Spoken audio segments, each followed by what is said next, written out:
দেশে। তা যাই হোক, যে কাজ করতাম সে কাজ এখন বন্ধ আছে।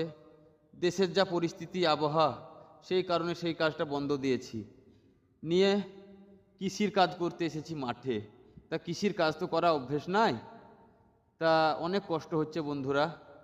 তা যাই হোক, এই ভিডিওটায় আমার তোমরা বেশি বেশি করে সাবস্ক্রাইব করে পাশে থেকো, আমি যেন মনিটাইজেশন পেয়ে যাই, আর এই ভিডিওটায় যেন 10 মিলিয়ন ভিউ হয়ে যায় বন্ধুরা।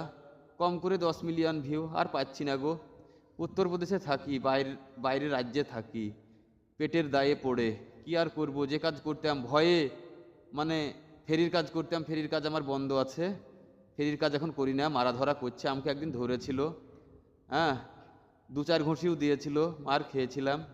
সেই ভয়ে কৃষির কাজ করছি বন্ধুরা। এই দেখেন মাঠ, এই দেখেন, ঠিক আছে, এই দেখেন মাঠে মাটি চোটার কাজ করছি। ওই যে জমিটা দেখতে পাচ্ছেন, ওখানে মাটি চোটার কাজ হচ্ছে। হ্যাঁ, একজন আমাকে নিয়ে এলো, 500 টাকা দেবে বললে। তা দেখি। আর তোমরা বেশি বেশি করে ফলো করে, হ্যাঁ, সাবস্ক্রাইব করে পাশে থেকো বন্ধুরা। শরীর চলছে না, হাঁপ লাগছে, অনেক কষ্ট হচ্ছে, দেখেন মাটি লেগে হাতে। ভালো থাকবেন, ঠিক আছে, ভালো থাকবেন। একটু সাপোর্ট করো বন্ধুরা, 10 মিলিয়ন যেন ভিউ হয় ভিডিওটায়।